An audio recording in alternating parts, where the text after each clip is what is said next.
मैं डॉक्टर शाहिस्ता इनामदार आपरा करूँ हूँ। आज का लेक्चर का वास्ता अब क्राइस्ट यूनिवर्सिटी बेंगलुरु नु एसोसिएट प्रोफेसर संजय बंग आया हो।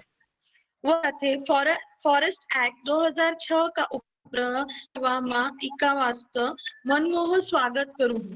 I welcome Dr. Sanjay Bar and Thank you. yes sir. Next our convener Dr. Kunendu Kumar Dev sir, principal of our Naujawan Law for his welcome address. Over to you Dev sir.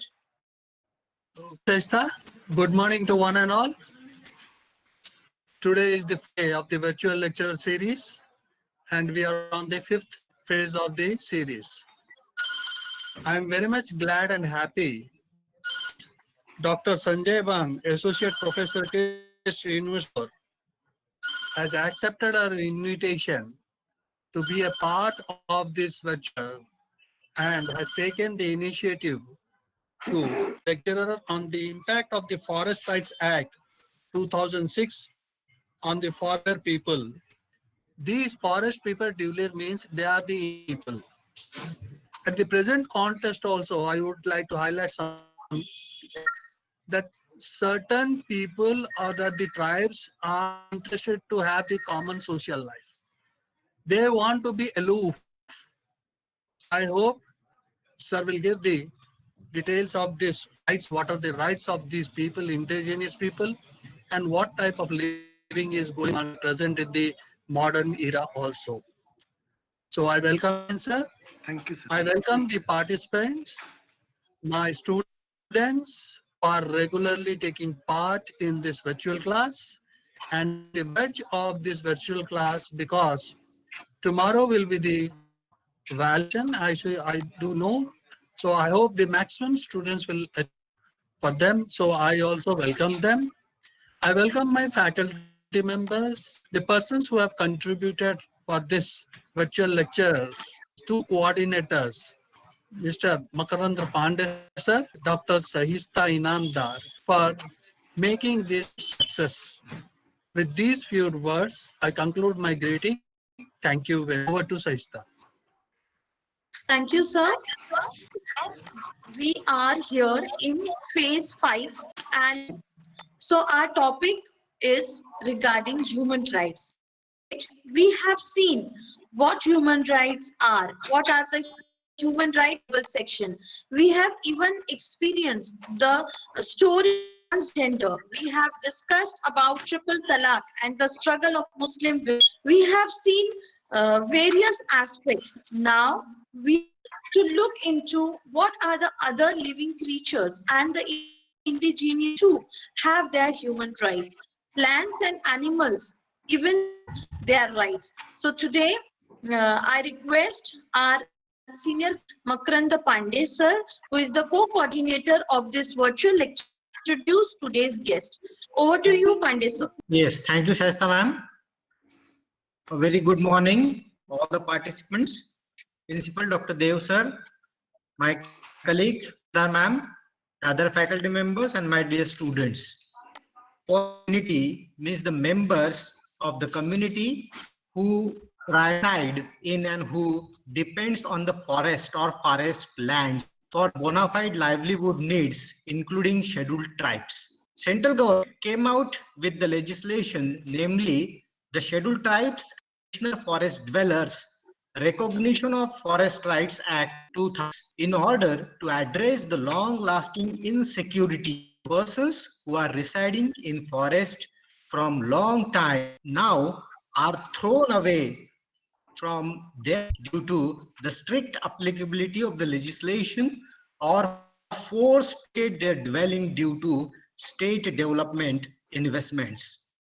The intention of the government is genuine and the provisions are looking nice on the paper, but the reality, due to the loopholes, the practical application do not fulfill the intention of passing of this act. So, this important topic, enlighten us. We are with us Dr. Sanjay Bang sir, presently acting as Associate Professor, Christ University, Bangalore, and he will speak on the impact of Forest Rights Act 2006 on forest dwellers people, statutory and the practical realities. He practiced in district court Nanded for about 3 years, and he is now assistant professor at Narayan Rao Chauhan Law College Nanded for 7 years. He then joined Lal Bahadur Shastri National Academy of Administration, Uttarakhand, as associate professor of law, where he imparted training to IPS, IS, and IFS from 2013 to 2015. He then traveled to Sangli, Maharashtra to impart the law training to the forest officers, other gazetted officers. He took about 250 shops for the government employees of about 20 departments. He is a trainer from the Personal Training New Delhi for Rights to Information Act and Right to Service Act of different states. I now welcome Sanjay Bang and request him to address our participants. To you, Bang sir. Thank you, sir. Thank you very much, sir. Thank you, Mr. for such a nice welcome. I have chosen is related to the Forest Right Act 2006 and the vulnerable group. In fact, for Constitution, we have discarded any type of discrimination to the members based upon some external factors. Since long, these forest dwellers, they actually paid the price for no fault from their side. So what exactly we can understand, but the points which I'm going to lecture, I would like to narrate a little bit about that. First, Forest Right Act 2006, whether it is boon or bane for forest department for the forest dwellers, that I would like to highlight, especially with my stay in forest department for around 3 years. I saw that probably this is the act which is misinterpreted, both from department's point of view, people's point of view.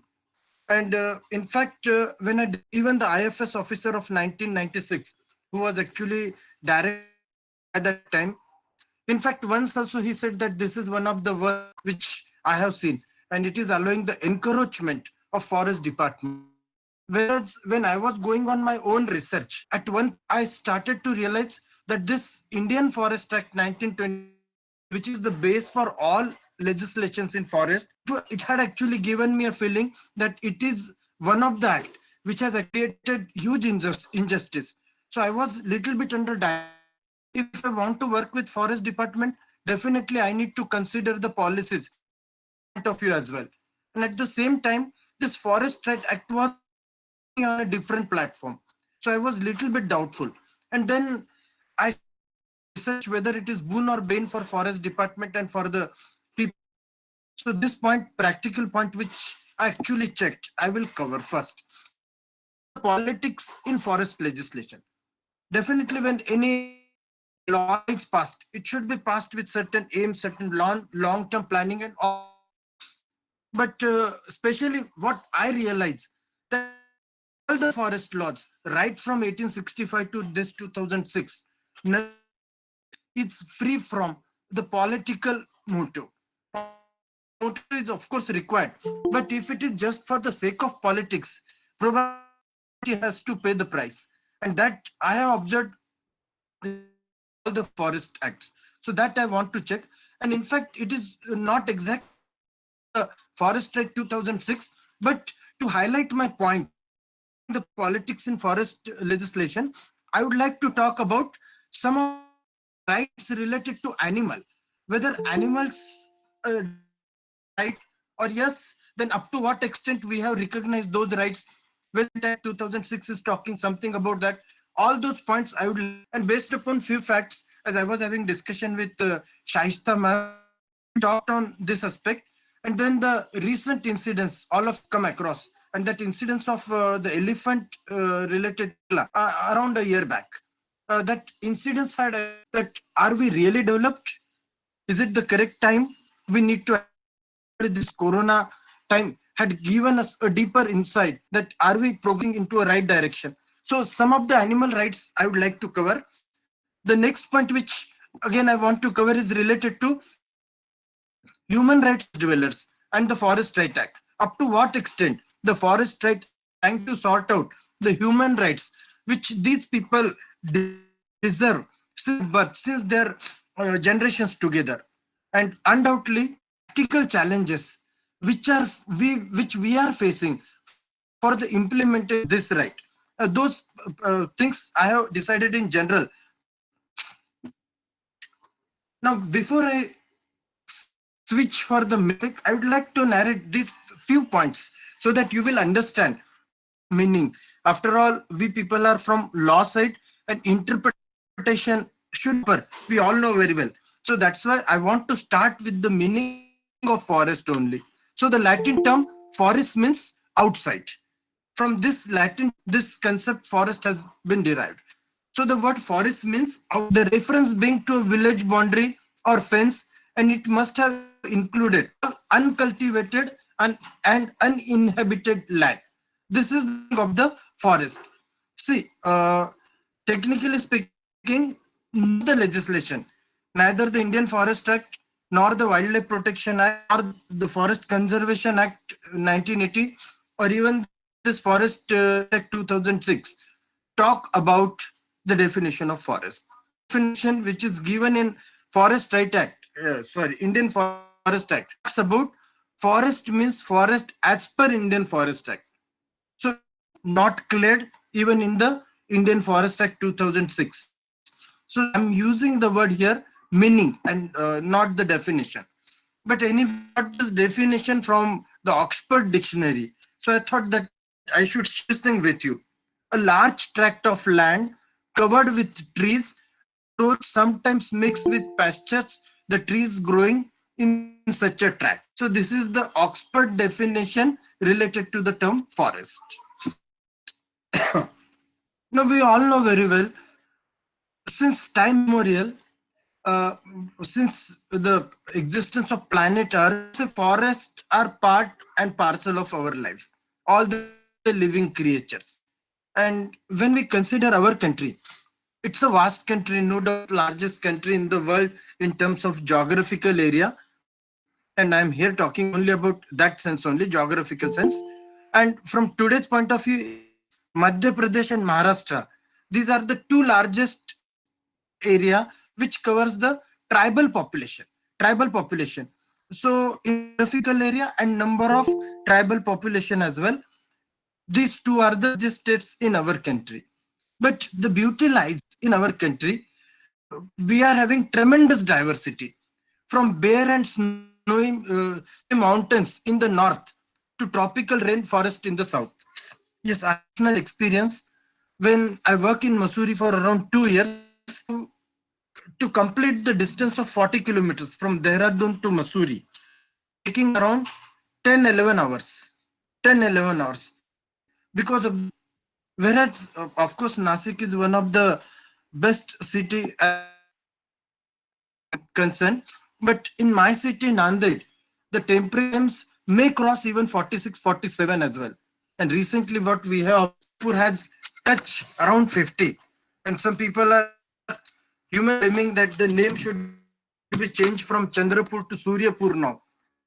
This is the problem which we are facing. And if again, means my experience limited up to Uttarakhand, so I'm not talking anything about Jammu and Kashmir. You simply, so this is one side, means such a diversity we are having.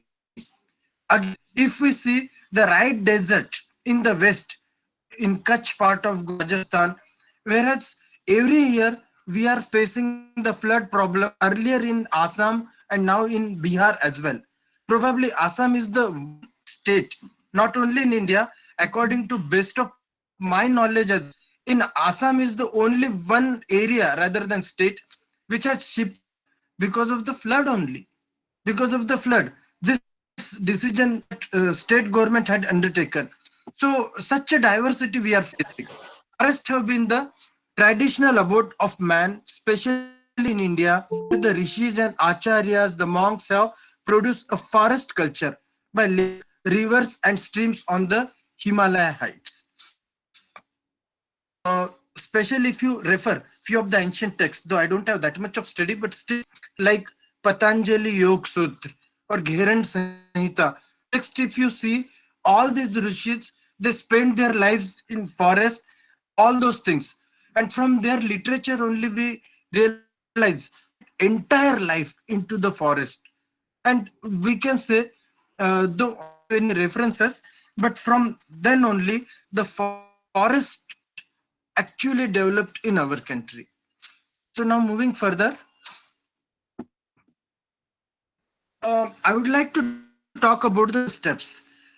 John Acton actually once spoke, "Give me the history of the country, I will tell you the law of the country, or tell me the law of the country, I will give you the history of the country." It means history and law. These two are interlinked. And if you want to study law, definitely you need to study history first, so that you can come to a proper conclusion. And undoubtedly, these forest legislations are not part of, means apart from. Just listen now to the steps which I'm discussing with you, and thereby I convey as well that what kind of politics was there. See, the first point which I want to talk about these developments, historical steps, till 1865, there was not a single legislation available in the country which was regulating forest and its activity. Till 1860s, till the Britishers took complete, there was no control. There was no control on the forest. Even the Britishers, they were not paying any attention towards this area. Probably their main was to rule over urban and other areas, and they never thought that forest should that. Of course, some of the resources they utilize for their own purpose, but it was actually getting satisfied even outside the forest. So they never thought that we should have some legislation over the forest. But yes, Germany was the first country. I think I have missed that point here. Germany was the country who passed forest legislation. And taking inspiration from the forest, from Germany, the British government took the first legislative steps related to forest. And the act, the Indian Forest Act 1865. Forest Act 1865. Till yesterday, was no law, and suddenly, all of a sudden, there was not a culture by that time to put it into the legislative assembly, then pass it, then wait for months, then implement. Immediately they enforced the forest Indian 1865. And since 1865 to 27, since 1865 to 1927, this act of 1927 is the fifth act. The fifth act. And after every 13-14 years, the Britishers repealed the previous act and passed the new act. Of course, they thought that this is covered under the forest. Immediately, they added that and they repealed the first one. So it took around 5 acts, means 1865 to 1927. You can say around 53-54 years. 5 Indian Forest Acts were passed. Person who actually spent entire life in forest, person, but all his generations, his fathers, they spent the life into the forest. Suddenly, after this, it was like trespasser. Just made a person trespasser who actually, without any reason, into the forest. See, this is one of the best examples. To pass any act without actually thinking of rehabilitation of other people, it will create problem. By that time, maybe it was not so. So they passed this act, and all of a sudden, these forest dwellers, the trespassers. But obviously, we will prefer to live first. Darwin has already pointed out struggle for it, and this is not limited up to the animals. We human beings, and probably it is more applicable to us. They started forest produce all those things, not directly when the officers are not there, and if at all a person is arrested, then he was put behind the bar. This was the story which started in 65. It was there in existence till 2006. Till 2006. This one point I wanted to this one. Now, we are again one of the country which really is having forest policies. Even if I point of view, hardly there are 15 countries which are having the forest policies. And thankfully, because of the efforts of the Britishers since 1894, we are having the forest policies. Exactly what we do achieve. And recently, only in 2018, when the forest policy was passed, it is the fourth forest policy. But unfortunately, till the first three policies, policy of 1988, there was nothing. There was nothing suitably for the forest dwellers. There was nothing. And of course, there was also talking over that. Currently, the fourth policy, as I already said, first policy of 1894, 51, immediately after our independence, third 1988, and the current one is 18. Now, we want to analyze the Indian Forest Act. Uh, Instead of Forest Act, please read it Indian Forest Act. I will correct it. The Forest Act, it was passed, as already we discussed, suddenly declared a forest as a trespasser. And because of that, he was not only facing of legislations, but he was facing the problem of his livelihood as well. They were finding the issues related to their livelihood. Encroachment into the forest begins since that time only. So by the way of law, the Britishers diverted abundant forest wealth of the nation to meet economical needs.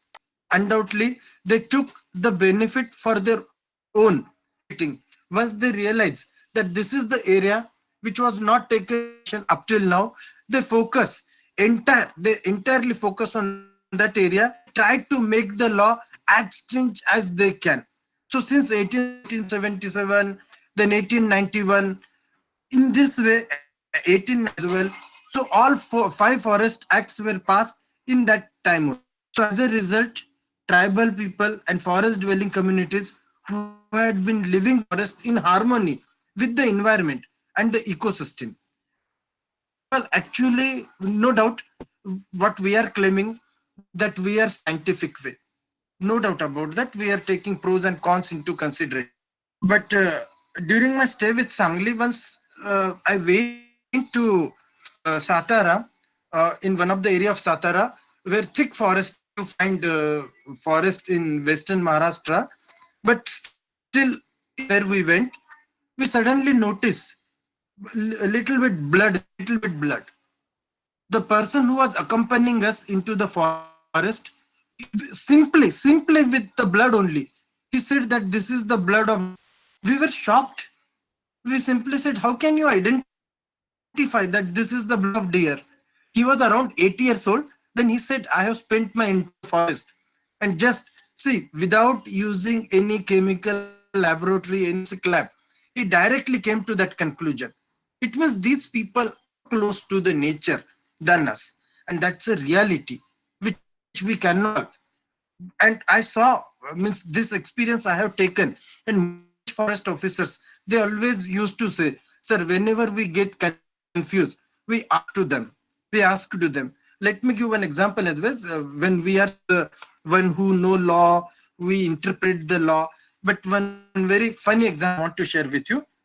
I saw actually, means a range forest officer, he called me and he said, sir, we have witnessed a dead body of the panther, leopard. And it is a fight between two animals. And in that fight only, had died. I asked him, how you come to this conclusion? Then he said, sir, there are certain footprints which we have noticed.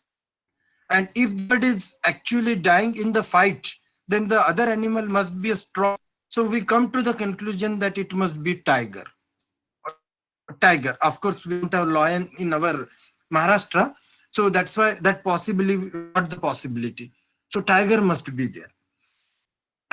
And then he went to one forest person, he forest dweller, and he asked, "Do you think that these are the footprints of tiger only?" He said, "Yes, it is the footprint of tiger." And there was a fight between tiger and leopard, and he died. Then he said, "So I'm going to conclude this case I am writing in my FIR, they used to call it PUR. That is what they call it, FIR means there is no concept like PUR in any of, still they called it as PUR, very much synonym, preliminary offense report, what they called. So he directed those things, that leopard was killed by tiger and all these. See, even if you are sure, authority to conclude, it is possible only after the leopard.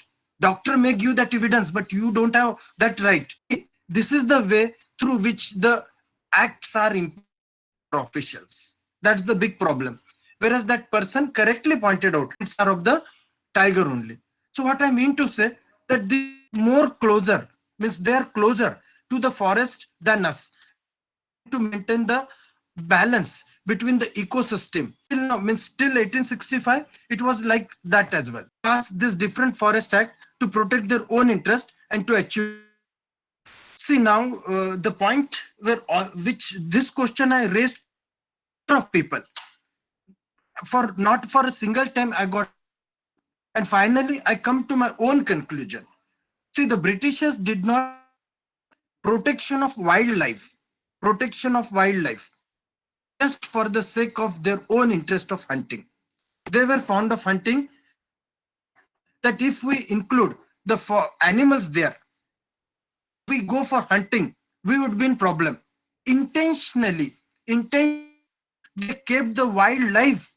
See what we say, flora and these two are integral parts of the forest, but surprisingly they miss the wildlife, protect their own interest. Okay, by that time, the royal our country, maybe in Junagadh, maybe in Maharashtra, maybe in Kolhapur, India, royal families were there.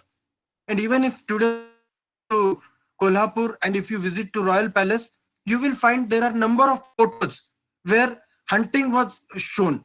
So it was like a very common. So intentionally to protect their own interest of royal families, the wildlife, which the forest Indian Forest Act 1927, it was completely apart. So hunting was official. It was official till that time. Till that time, it was off. See, we can understand. If I want to protect my own interest, I will take maximum possible steps. But after our independence, at least it should have been changed. But it was not changed after independence, when we are having the ground norm of our country, which is one of the best constitution in the world. Fortunately, not only we studied the different constitutions which were at that time, but luckily the Universal Declaration of Human Rights, the Constitution of India, they were going at the same time. And number of provisions from the Universal Declaration of Human Rights, them the status of fundamental right. Fundamental right. So in this, some of the rights, not only of the animals, but of the forest dwellers were overlooked. It was actually continued till 1972, till the Stockholm Conference, it was continued. And talking about our policy, it is my prime duty to tell you as well. Most of the countries, especially those countries, Asia, most of the countries passed their wildlife protection only in 1972, 1973, like that. Means the Stockholm Conference was high, and then they realized that it is the correct time when we need to protect the wildlife as.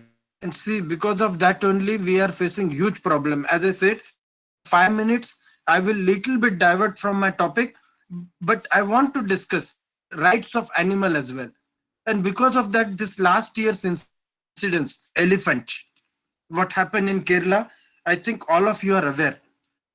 Because of food, that elephant was actually reaching in the village level.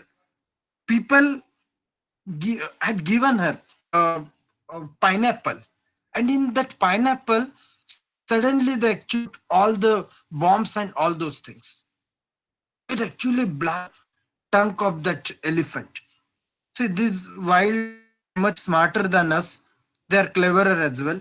And when it comes about elephant, of course, that elephant is much clever animal.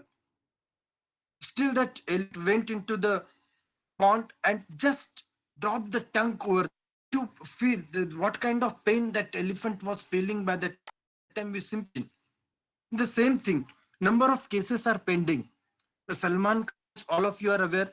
I think long back when he was shooting into Rajasthan, all of these people just went there for hunting. In this, when already there is a legislation, but these people they never actually bother to follow the law, and because of that, the case even though see, I want to clear few things here. First, animals as per Wildlife Protection Act, they are given right, no doubt. They have categorized into 6 different categories, where all these animals have been put. All those facing their problem regarding their existence, these animals are kept into category 1, means I would say uh, schedule, lion, tiger, peacock, all these are there. And probably this is the one problem. Most of the farmers are claiming that peacock and all these animals are destroying the crops, and they are huge in number. Why these are in? So does it mean that we should allow them to hunt the peacock? You see, debates are there.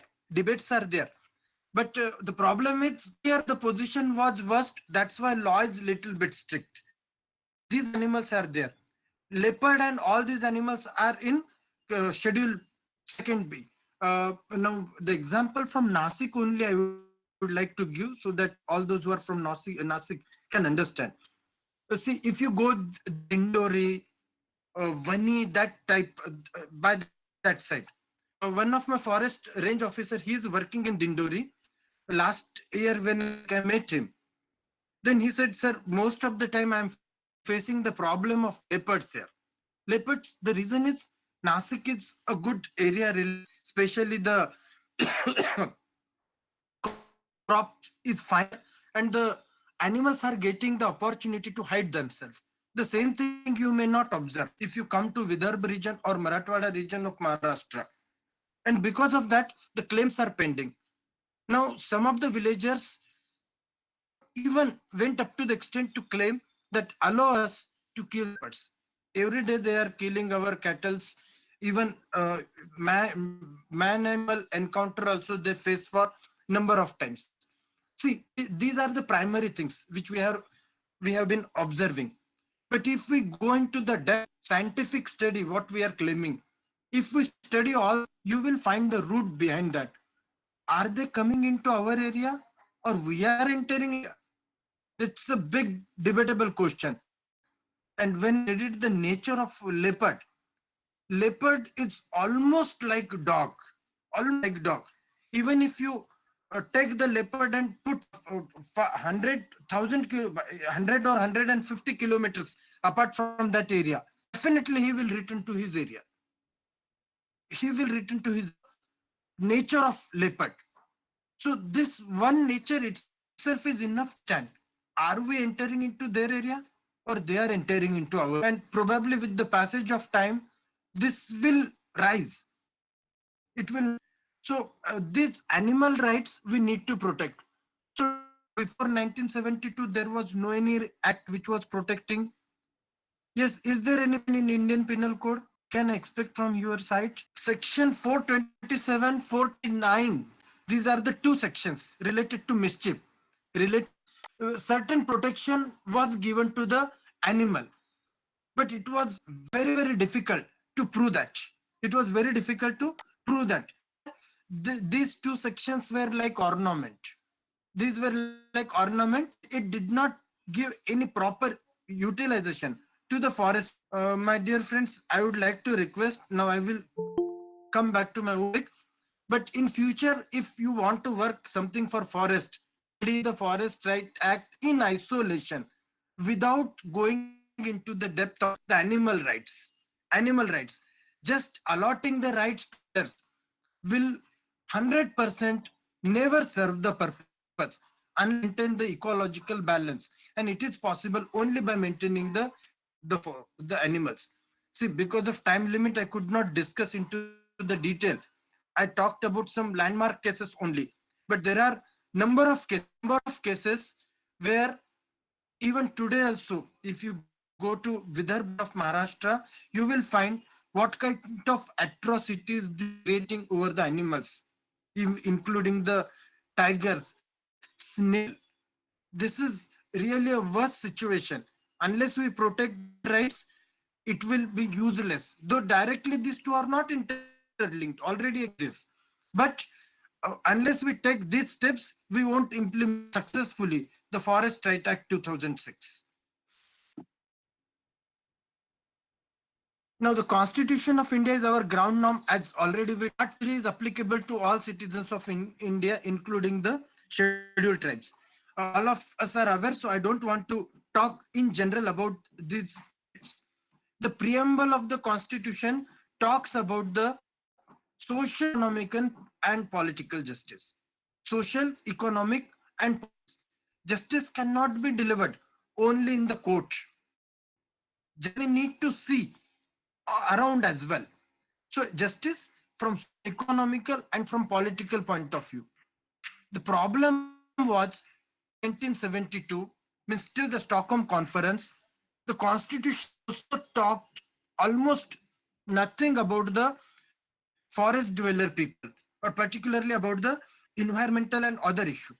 But when the Constitution was drafted, by that time, this issue was serious and they had not taken this into consideration. They never probably we realize only on 6th and 1945 that what will be the situation thereafter. When atom bombs were used first time in the history by two industrial developed cities. So it means the war began from there only. And we should be aware that what kind of program to take in future. But anyway, Constitution talked the environment and all other issues. But after that, we amended the Constitution. The mini Constitution, 42nd Amendment. 42nd Amendment talked much about the amendment related to forest. Few of them I want to narrate particularly. First, Article 48A. All of us are aware, the state shall endeavor to protect and improve the environment and to safeguard the forests and wild tree. This was inserted after 42nd Amendment only. And one of the duty, under Article 51, Clause A, Subclause G, it shall be the duty of India to protect and improve the natural environment, including forests, lakes, rivers, and wildlife, and to have compensation for the living creatures. Even though we passed the 19th Act much before that, but still we made like that. Now, Article 20, in fact, already I promised you that I'm not going to talk about any right, but still I could not control to discuss about. Probably Article 21 has been by the apex court and by the different high courts. It is one article which has been expanded for a long, means not ended here. It is not ended here, and most of the matters are related to forest and all these issues only.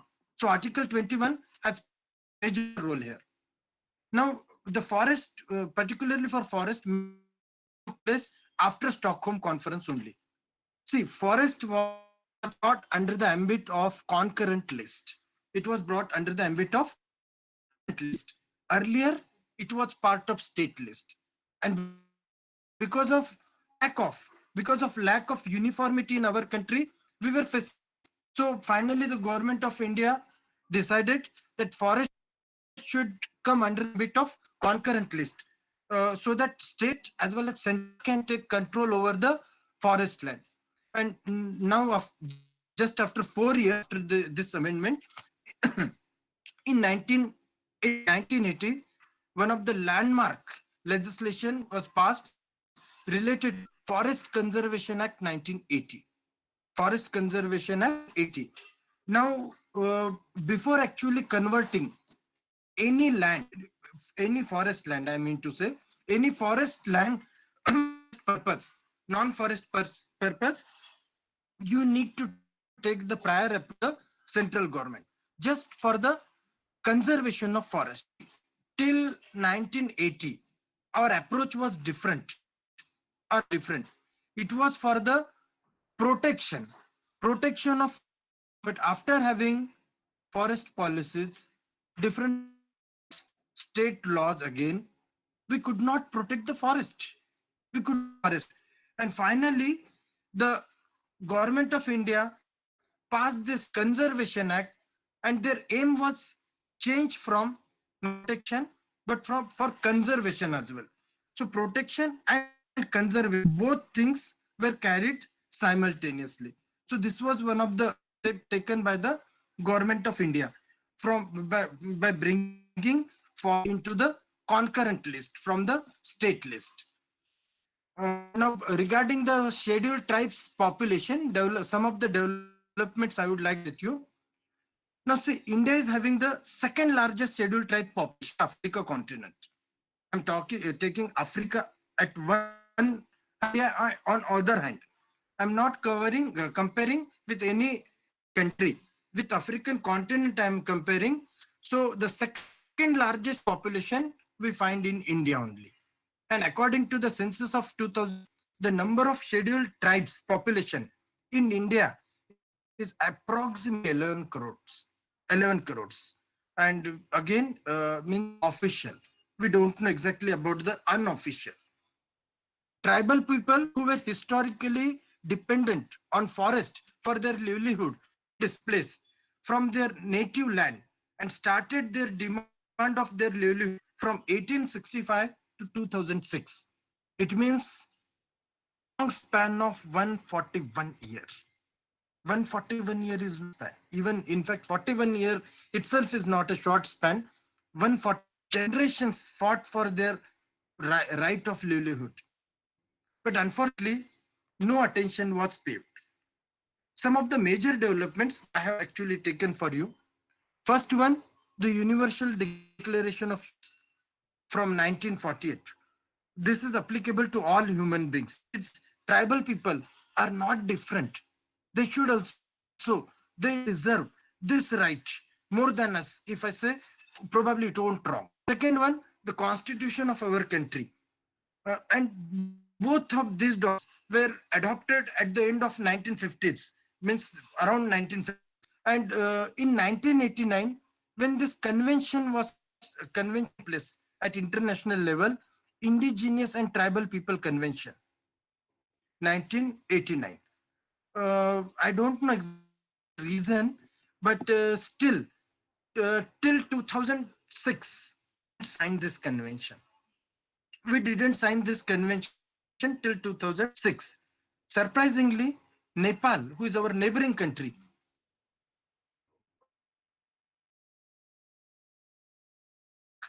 first country in South Asia who accepted this convention. Compare the density of forest in Nepal and India from 1990 to 2006, the growth in Nepal. In fact, Nepal realized the protection of the tribal people much earlier than us. Much earlier than us. So these three landmark developments, in fact, for these forest dwellers, the reason was no one was ready to accept their tribal rights. See, I have not even Article 29, Article 30. By default, I'm presuming that all of you, but just having right is not enough. There should be implemented. There should be proper implementation. Otherwise, it will be just like 50. It will have a zero value. These forest dwellers taking a look that yes, these are the developments, these are the instruments. Unfortunately, they could not establish their right. And the trespasser, which was affixed to them from 1865 to it was continued. It was continued. In fact, the legendary justice from Supreme Court, Justice, once he said that Indian Supreme Court is the strongest Supreme Court of Indian Supreme Court is the strongest Supreme Court of the world. But unfortunately, till 2006, there was no proper development. Undoubtedly, continuous mandamus was given in case of forest. That's a positive approach, but it was later on. It's not related to rights of forest dwellers. It is related to the forest conservation of 1980. But anyway, till 2006, there was a role played by the judiciary as well. So it was a bit difficult for people exactly for their livelihood, and the Darwin theory for existence was truly applicable on these people.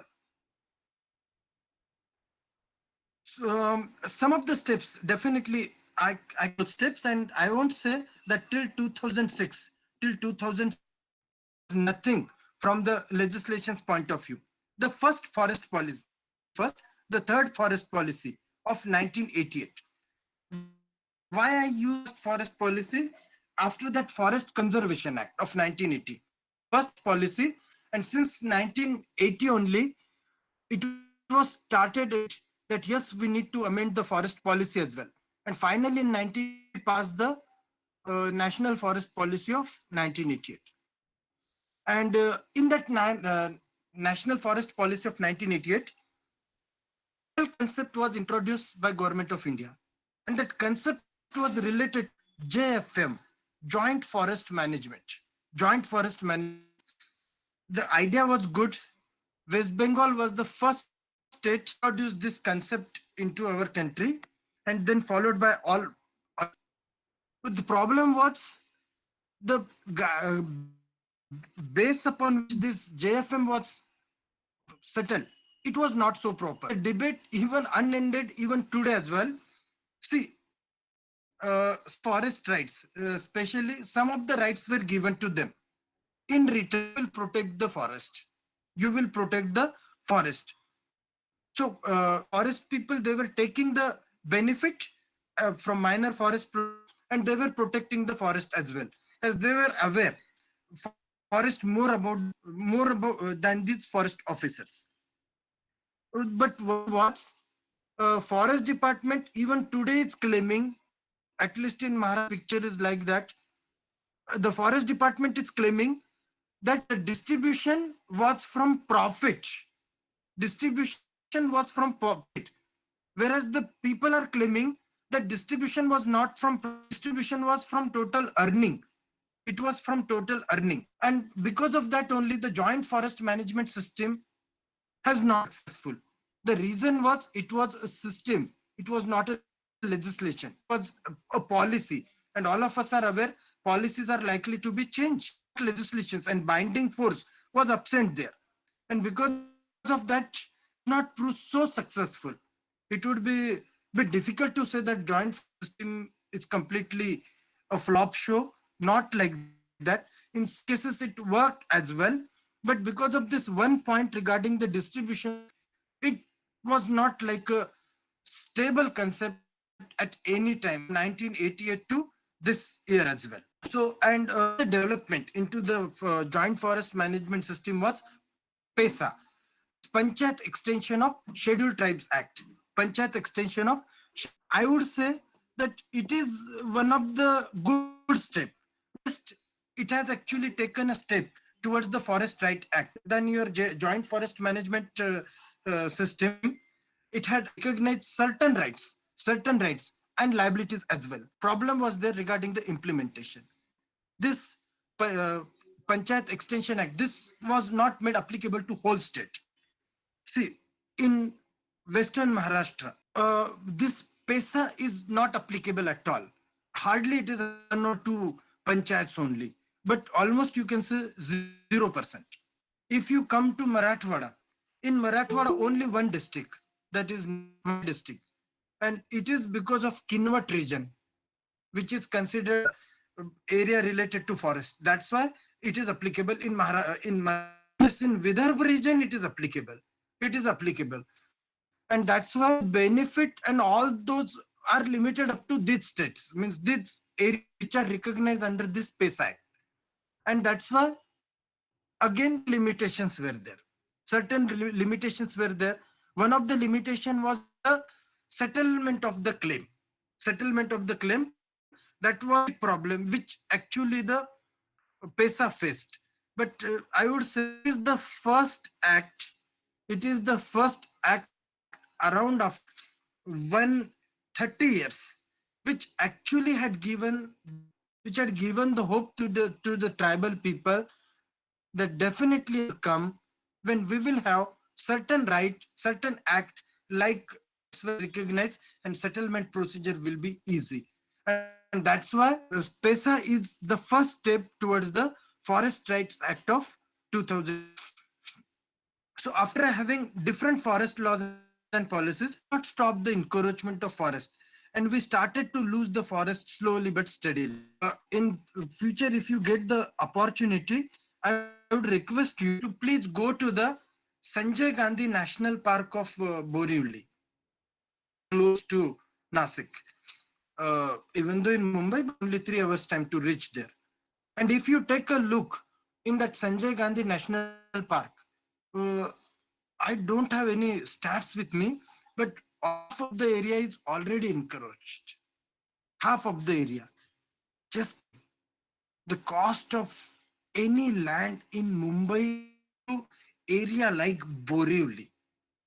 This is a big loss which we are facing even after having all these strict laws.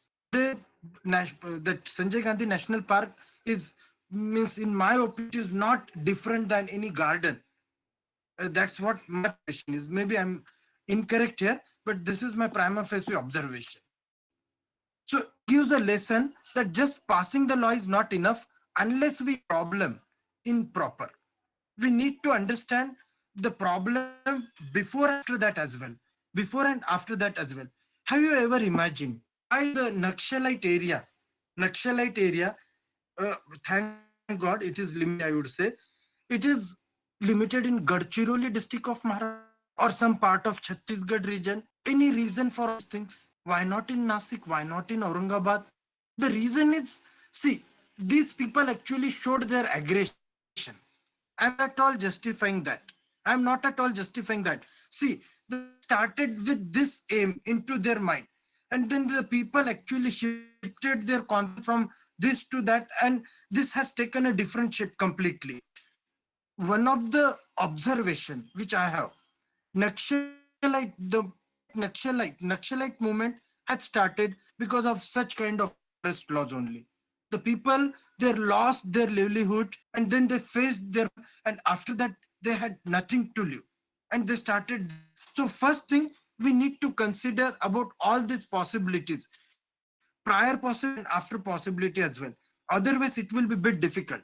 Towards the Forest Right Act in general now, passing of the Forest Right Act, I mean to say particular, not general. Up till now, we talked in general only. Forest maintain the ecological balance and life support system, which is essential for production, health, as well as overall development of mankind. Forest Right Act was a landmark step in the history of forest legislation, and this is applicable only to the forest dwellers and not to scheduled tribes.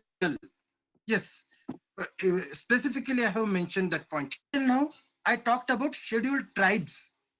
Scheduled tribe, all the forest dwellers, means all the scheduled tribes are forest dwellers. Not like that. This is one of the setback of this act because of some misinterpretation.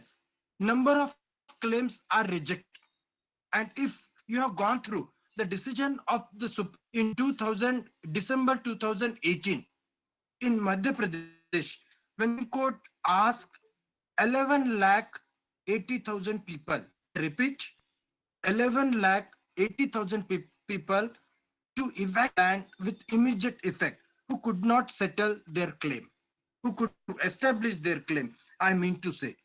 So this is one of the problem which this act is facing since its inception, and that all scheduled tribes are not at all covered in it. This is applicable only to the forest dwellers. And who are forest dwellers? We will talk later on. The first objective of this act was to provide certain basic human rights to the traditional forest dwellers who were in the forest produce for their livelihood. See, in my previous slide already I discussed, apart from having the Universal Declaration of Human Rights, the Convention of 1989, still the forest dwellers could not actually defend their even human rights, their human rights. And this act has passed with the aim to protect forest dwellers with their basic rights. Second, not only to protect, conserve in real sense. Protection, it means simply protection of the available forest, whereas conservation means you are increasing, which is must for us. And we couldn't see aim was protection initially, but later on it turned into, so from encouragement to conservation, which we can say of the landmark step which this act had taken. The act aimed to undo the historical injustice. See, the act has in its preamble accepted the fact that forest dwellers are subject for historical injustice. So finally, after around 141, it was accepted by the state that these people were subject to the injustice. So this is, means you can easily imagine that what this would be after just going through the preamble. Just like what that preamble is the key to open the mind of the constitution makers. I would say truly applicable for the preamble of the Forest Right Act of 2006. So the act not only aimed, means to who are actually protected here. Say, as per article 42 of the Indian constitution, the first test is people must be covered under article 342 of the constitution. All of you are aware that just a minute, as all of you are aware that the president will declare the these are the scheduled tribes with a specific notification 342 of the constitution. So first criteria is, second filter is those tribal people who are dependent on their livelihood from past 3 generations with a cutoff date of 13 December 2005. 13 December 2005 was accepted as the cutoff date in the Indian Forest Act. It means from this date, before this date, not onwards, before this date, all those persons are actually dependent upon their livelihood on forest, minor forest produce. These will be considered as the forest dwellers. And one of the beauty point of this act is this act given certain individual and community rights and as well. Of course, rights and duties are part and parcel of one coin only. One of the pious purpose, I would say, the individual right for your livelihood, and community right, example schools, uh, hospitals, these places are required for the development. So this act has not recognized only the rights related to livelihood, but certain other rights development, and at the same time impose certain duties. Certain duties is to protect and conserve the forest, to maintain the ecological balance, maintain the biological diversity. All these things are considered under this act.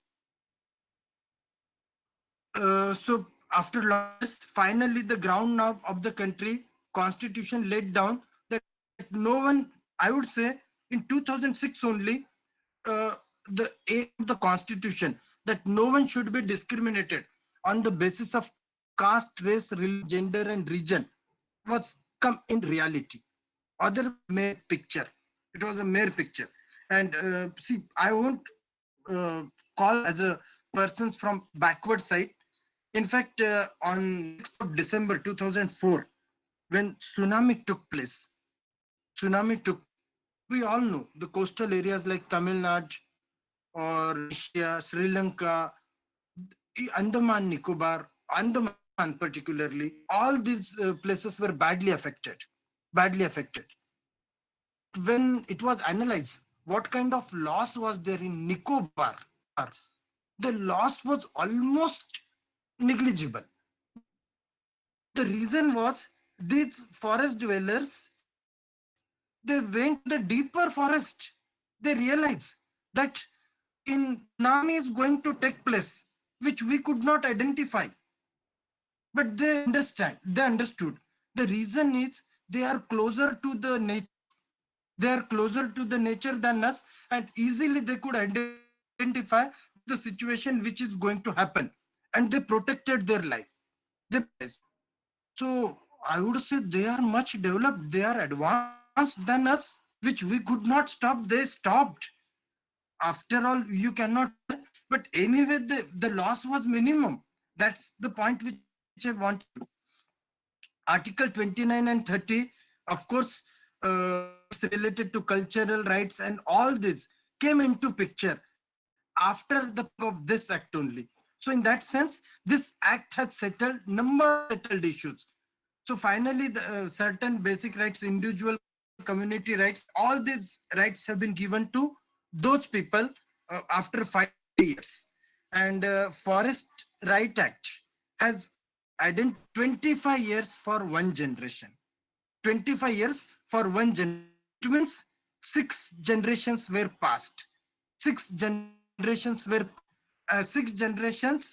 fought for that, and finally the benefit considered for these people after around 150 year.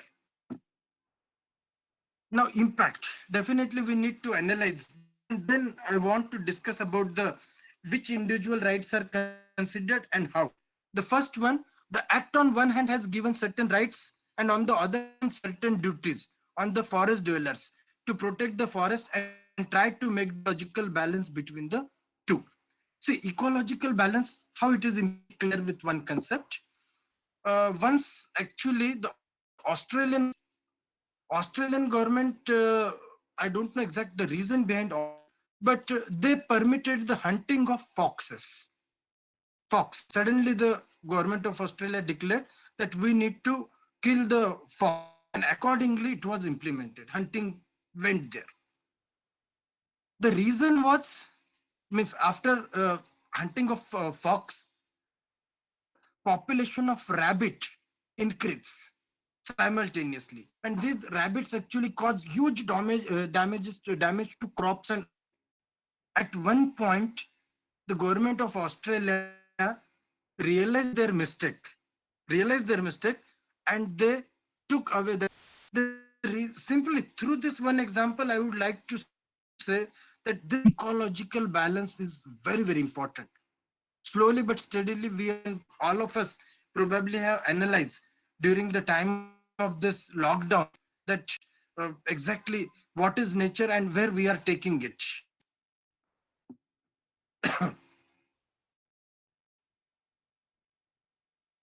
Apex, one example I want to discuss with you, the state of Tripura versus Sudhir Kumar held that Forest Act 2006 is needed to protect, preserve, and promote the in the interest of nation.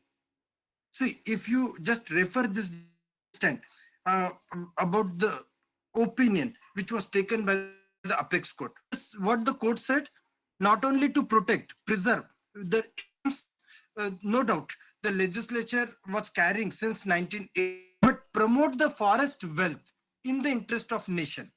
Now, promote equally distribute among the stakeholder, and these people, the forests are undoubtedly the stakeholders of forest and for the interest of nation.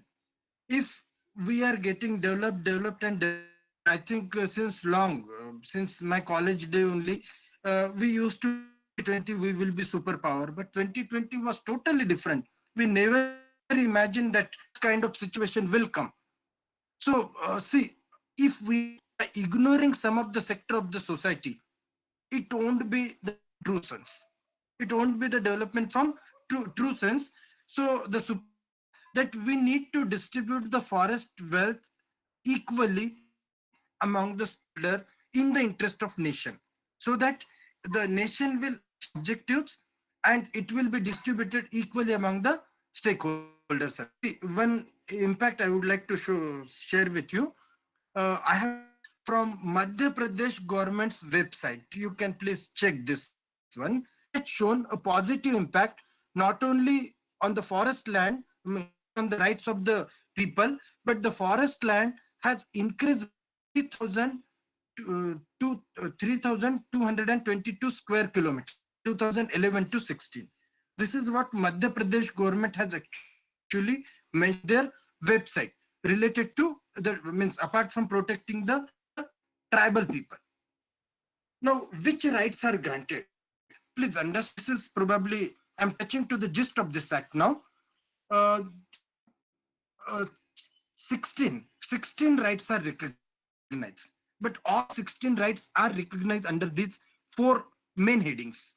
One is title rights. First one is related to the title right. See, all of us are aware when we want to establish or when we take the land, purchase any land, even the non-agricultural land as well, we generally check the title. If title is clear, we will proceed. Otherwise, it will be not possible. Just a minute. I think one question is there. I will address. Let me go first. Let me correspond. Then I will talk on this. So first one is related to title. How to settle the title? It is clear. It is clear. This title right has been given to the dweller people. First point. Second one is related to the right, use right. Use right means what? To collect the forest produce, to sell the forest produce as well. To collect the forest produce and to sell the forest. These are the use rights. Title right regarding to title, I will talk on that little bit later. Number third, relief and development right.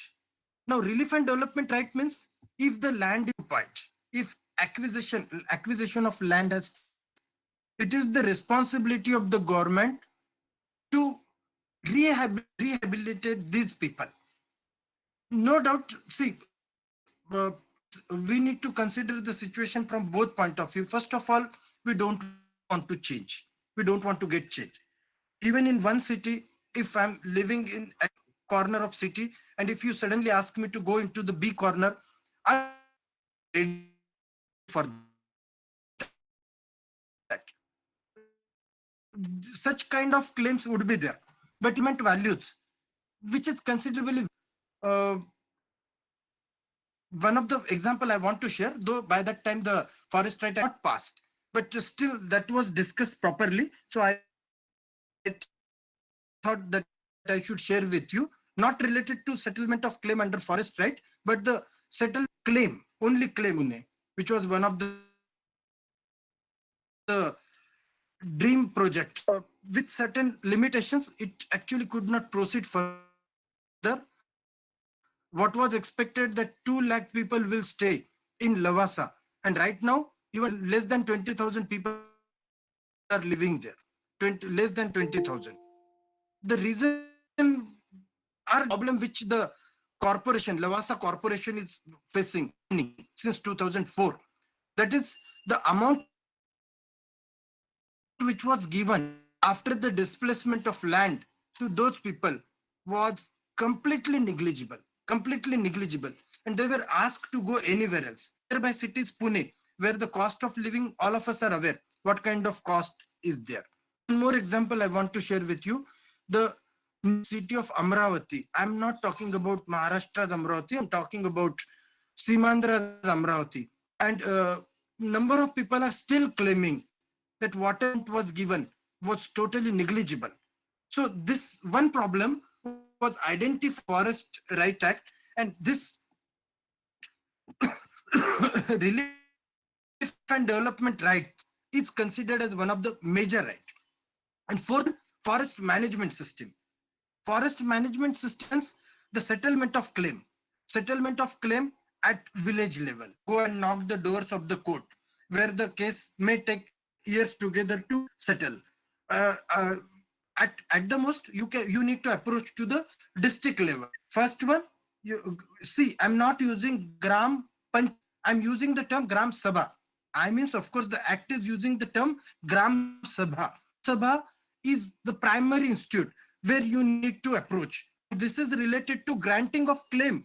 Granting of claim is done at the village level. See, the other two bodies, like at Tehsil level, at district level, these are related with the dispute settlement and not considering the primary. It is considered only at the grassroots level, and that's why I would say the forest management right not only related to settlement of claim, related to the forest produce, take the forest produce to sell the forest produce, like tendu leaves, which is one of the issue in Vidarbha region of Maharashtra, or any plants. If you go to Sahyadri region of means side of Kolhapur, you will find that it is related, means are there related to the medicinal properties. So taking control over these plants, and then rights of grazing. It is also recognized the Forest Right Act. So these are some landmark steps, landmark rights recognized under the Forest Right Act. Now, proper relief, that is what is expected. This should be given to these people through this Forest Right Act. Now, under the name of development, this is not a new thing for us. Some of the examples I already shared with you. Andolan, all of us are aware. Lavasa City project discussed just now. Amravati City also we discussed. At the same time, see, since the first case, since the first 1951, yes, I'm talking about Shankari Prasad case. Sajjan Singh, then Golaknath, then Keshwanand Bharti, all this taught us the right related to property, right related to property, which was one of the fundamental right. But when we realize that this is the fundamental right, which is creating huge problem, so we repeal this right. We repeal gone between judiciary and legislature, we all well. But it was like related to other people. As dwellers were never considered. About this time, this right, this act, in fact, has from humanitarian point of view, and a proper price to their land was fixed into this act. So these are advantages I discuss with you.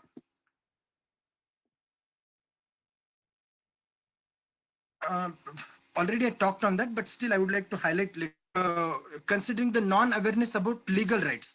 Most of them are unaware of their legal rights, and they generally they are reluctant to district level or to the higher level than that for claiming of their rights. Considering this nature of the villager or try wing at means gram level, taluka sabha level, and district level.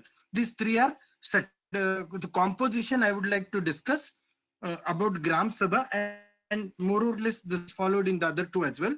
In gram sabha, three are from department, three are from forest department, and three people are elected. Three villagers only, from the villages, not out. Three people from the village only. So the composition of 6 members committee, composition of means 6 people will combine this committee, who will look into the rights of the people, who will look into the right, will settle, will not accept whatever it, but it will start. This process will start only from the Gram Sabha. The act not only identify the tribal people who are eligible, makes provision for individual and community based right. See, up till now only the positive sides, but problem, what kind of problems these people are facing, let me clear. As already talked, that those who want to claim the land, they need to show they dependent upon the forest produce for past 3 generations, from past 25 years, and from that cutoff date of 13 December 2005. You must be in a position to show, you must be in a position, some strong documentary proof. Otherwise, it is not possible. But like a shock to me when I had seen the criteria. eligibility criteria, that through this proof, is it possible to claim over that land? The example is ID card, voter ID card, Aadhaar card. These are the primary taken into consideration. And if, say for example, I am born and brought up in Maharashtra only, but my Aadhaar card, so does it mean that I am not Maharashtrian? If I go to Uttarakhand, can I claim any right over there? That's not possible at all. It's highly impossible. But surprisingly, the codes which are recognized here, like voter ID card, Aadhaar card, and all these are the cards, number of people are filing the claim and being aware that what is the expectation for act. Simply they are filing the claim for the sake of filing. Some NGOs are taking the steps that these are the claims which are rejected by, and so on. But the problem is not the proper documentation is not at all proper in this case. Already I discussed, so I won't waste time over here. Sir, we need to wind up and go further for question answer sessions. Yes, before that, I talk about some of the drawbacks, then I will start the question answer. First point Yes. already I covered. Second one, the Yes. law makes it mandatory to elect. This is the my dear friends, I'm sharing with you. The law makes it to settle this Gram Sabha.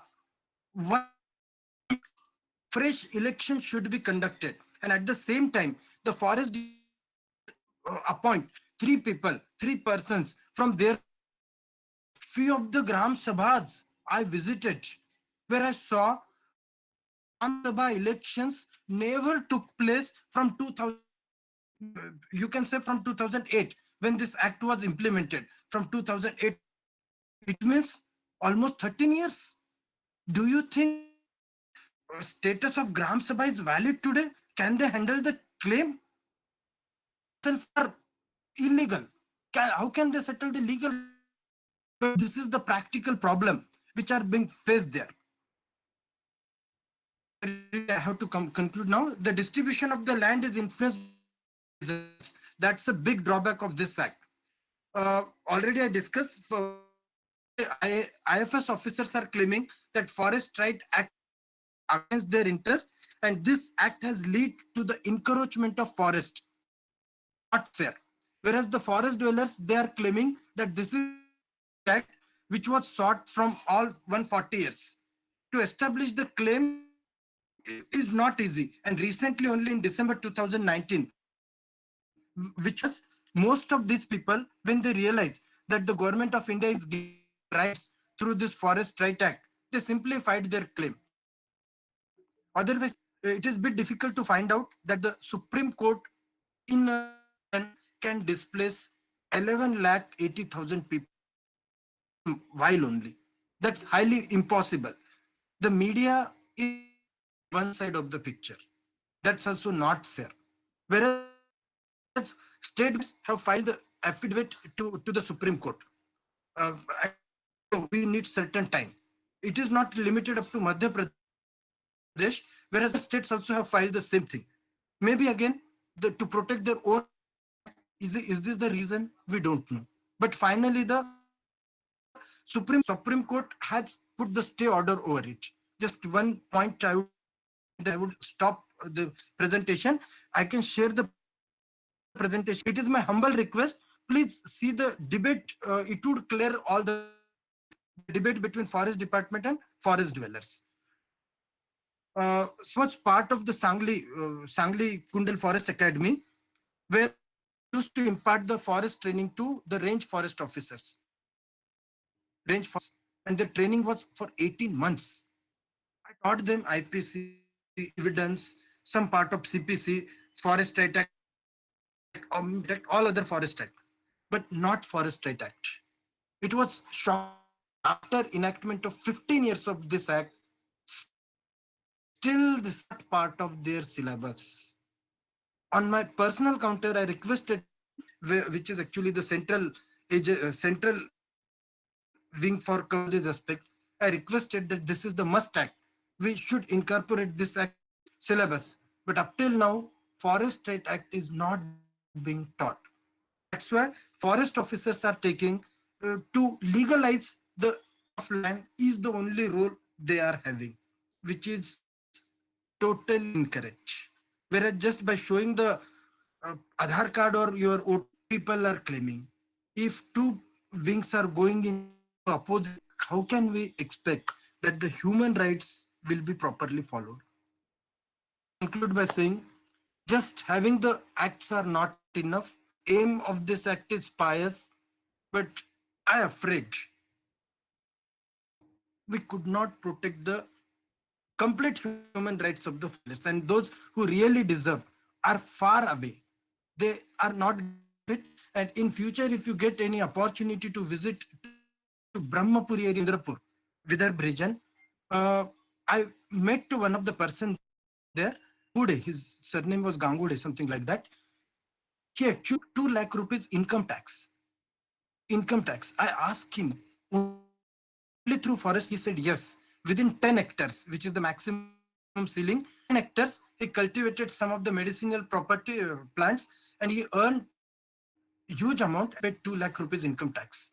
So this act is like situation for both. But because of some implementation, we are facing the. I would like to hand over to Shaista ma'am, and to all of this, those who want to ask me some questions, you please.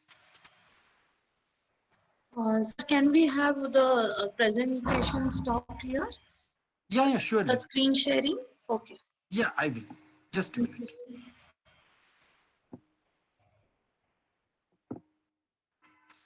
As Sir has rightly mentioned us about the pregnant elephant who died in Palakki of Kerala after eating a pineapple stuffed with fireworks.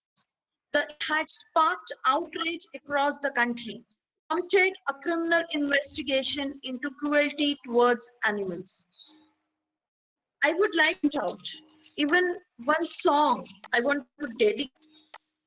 जब जानवर कोई इंसान को मारे कह दुनिया में वहशी से सारे एक जानवर की जान आज इंसानों ने ली है चुप क्यों है संसार चुप क्यों है संसार. So here Navjeevan Law with the medium of virtual lecture series to aware the rights of all the human beings, and not only all the living beings here. So recent case I would like to discuss on 22nd January 2021. Elephant strayed into Tamil Nadu was habitat was being chased away by people at the resort. One of threw a burning tire to scare the elephant, but the tire got stuck to its ear. And the bottom report showed that elephant had sustained injuries to his left ear, left side of its head, left leg and trunk. We should understand जानवरों को हम नहीं समझेंगे इंसान तो कौन समझेगा. As I always say that we save humanity, and which is very essential. And role of forest officers are also very essential. As I will say that few questions are there in the chat box. Read the questions. Till that time, I would like to tell you the experience as myself, who was very close to the forest officer. Because my father was a forest officer. We lost him in this corona pandemic. But I would like to say in Nasik city was a leopard who entered in Rasoi Hotel in Nasik. I remember. So there was a situation wherein that animal can be tranquilized. But instead of that, officer have given the order to shoot the leopard. And on that verge in Igatpuri, my forest officer, and he was looking after the delivery of a female leopard. So even the role of forest officers are very essential. I would like to say, my dear students and the faculty, that we need to look into and study Forest Act as well as Wildlife Protection Act also. The floor is open for discussion. Krishna Deshpande has made a question. Asmita Rupate has made a question. Sir, over to you. Yes.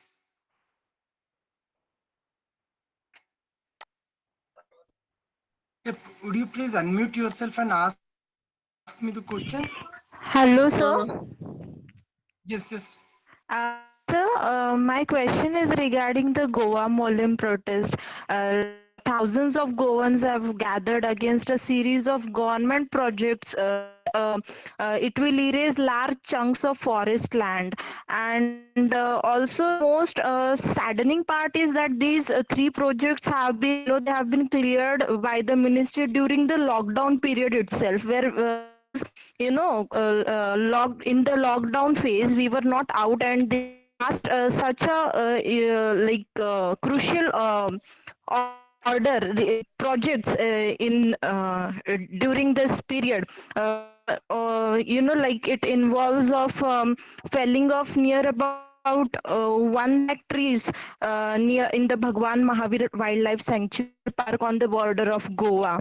So, how do you look at it, sir, when the government itself is so ignorant, rather than I would negligent, because they are well aware of the consequence it would affect, and even like they convert Goa into a coal hub, which is ultimately going to bifurcate the biodiversity also, because when the NH4A, when it's gonna pass forest, it will definitely bifurcate the forest into two parts, and it is like very open that it would adversely affect biodiversity of that particular forest. And we all know that it is such a forest which includes almost all variety of biodiversities. So how do you look at this particular project, sir? Yes. Thank you. Thank you. I would like to appreciate the way in which you have put the question. It simply indicates that you have studied a lot on this aspect, and undoubtedly, this is a supportable thing. That even if the government wants to anything for the sake of development, we can take the step, but not at the cost of local level. And as you have pointed out, during the lockdown, it was, I believe that if any NGO or all entities, if they have initiated the public interest litigation, maybe this will be put on hold by the apex court. And that is the reason, see, most of the time procedure is not properly followed by the government itself, and we are paying the price for it after having these number of forest laws. Still, you will find that lots of claims are pending there. The reason is, again, it's a debatable thing. Let me give one example related to your question as well. In Daman and Diu, one project, it was actually for just tourism purpose, and the collector did on it.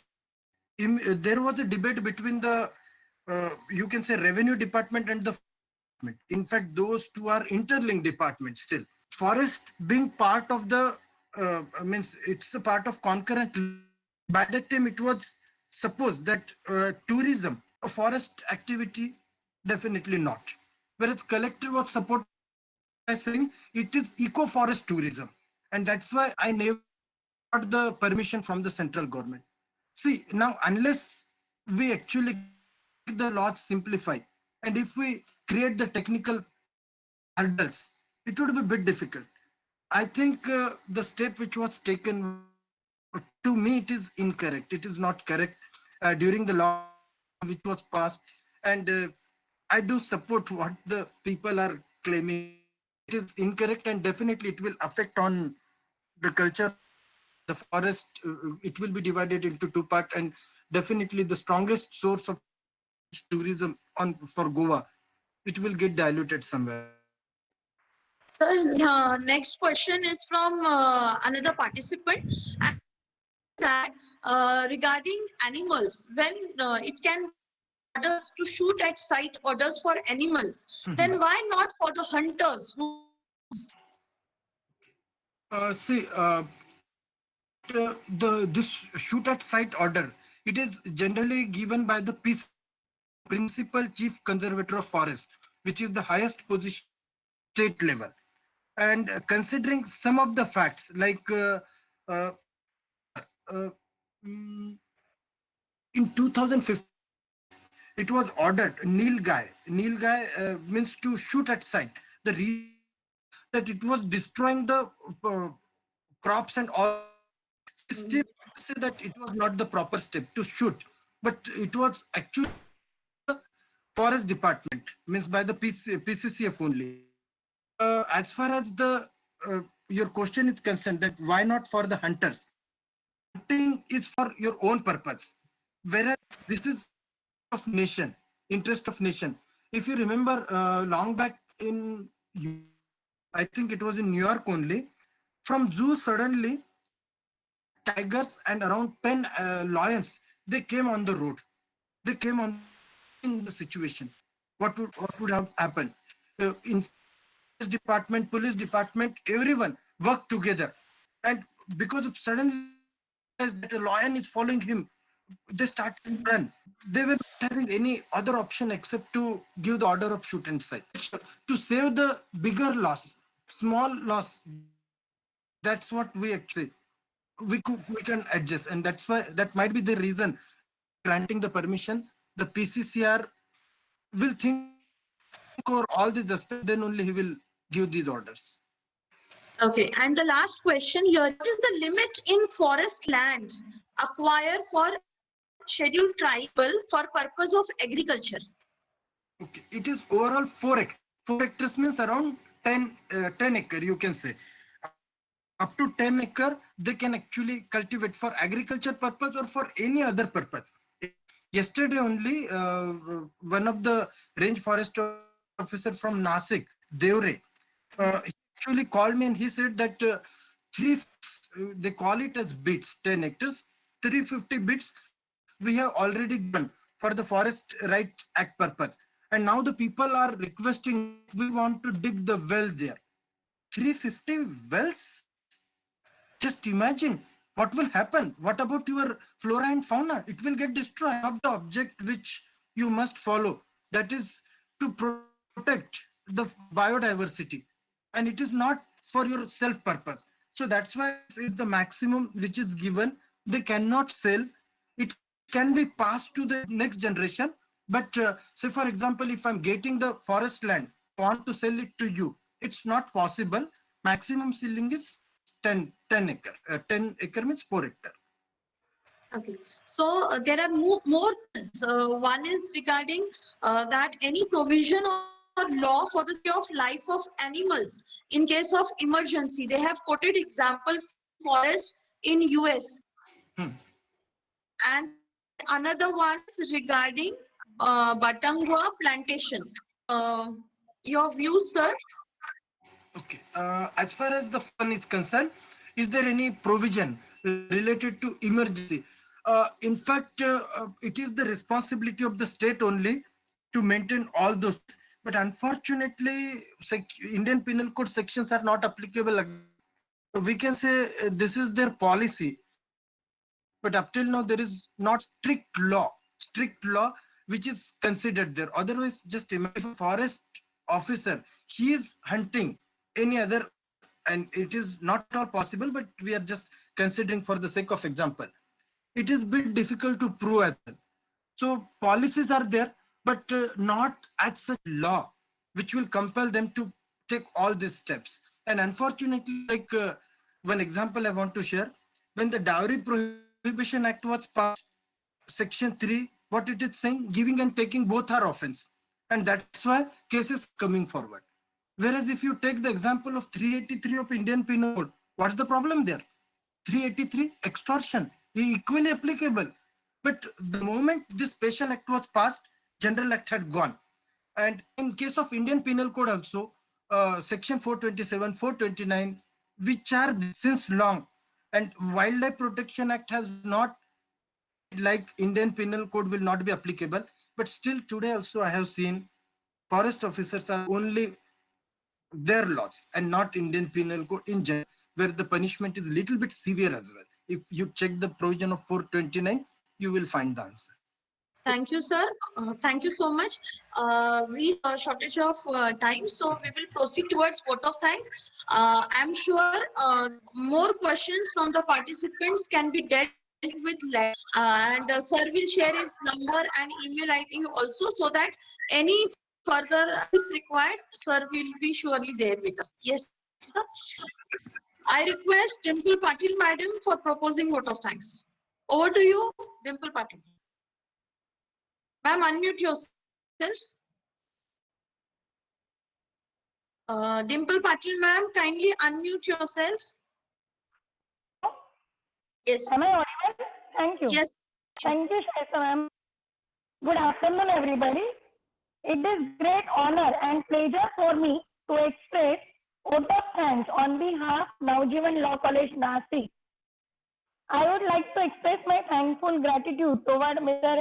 Sanjay Bang, who have been given a very good knowledge about the human rights as well as Forest Act. Yesterday, you have given us the knowledge regarding to Article 21, 29, and 30, and there is a hello. Yes. Am I audible? Yes, continue. So, you have given the knowledge about the Article 21, 29, and 30. So actually, those are the science we have already learned about the environmental science, and most of us, but we were not have much deep knowledge regarding to forest policy and that. So we are really lucky. So we have the lecture series, which is taken an initiative by college for the students. We are really to get the knowledge about various topics. Since 15 days, 4 days, today is the 14th day, we are getting the knowledge of various subjects and very good discussion even we are doing after the lecture. So today's lecture definitely enhance our knowledge related with the forest provision, whatever the act given as the right, as well as those are the people, they are depend on their livelihood, they are depend on forest for all that. What is the duty? That is also important.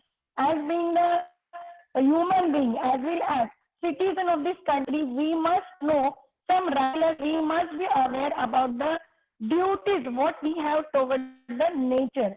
You have rightly said, sir. This is a forest is a natural trait. Is it most of the things we are getting from nature? So that nature should be protected. It should be preserved and conserved.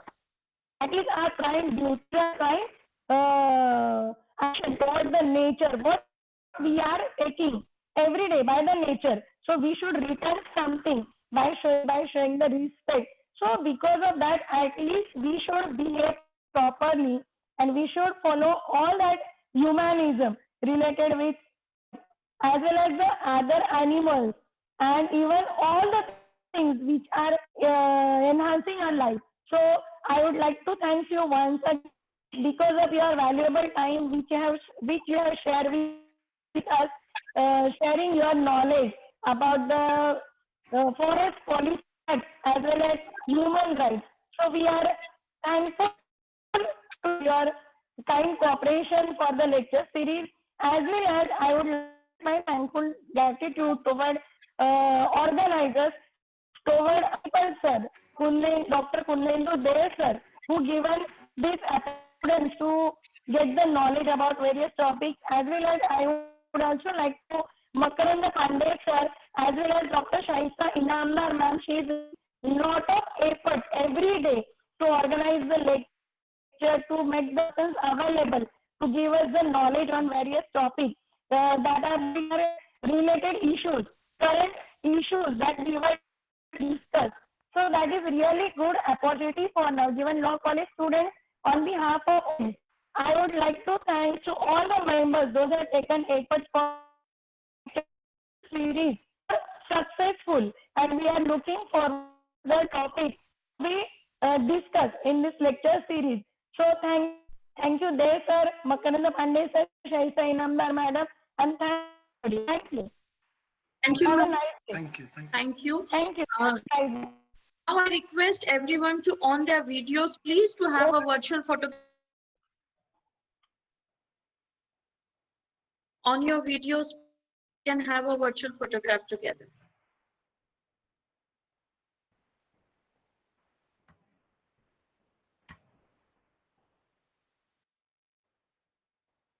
Finally, I was able to see Bang sir. For the whole session, I was unable to see you.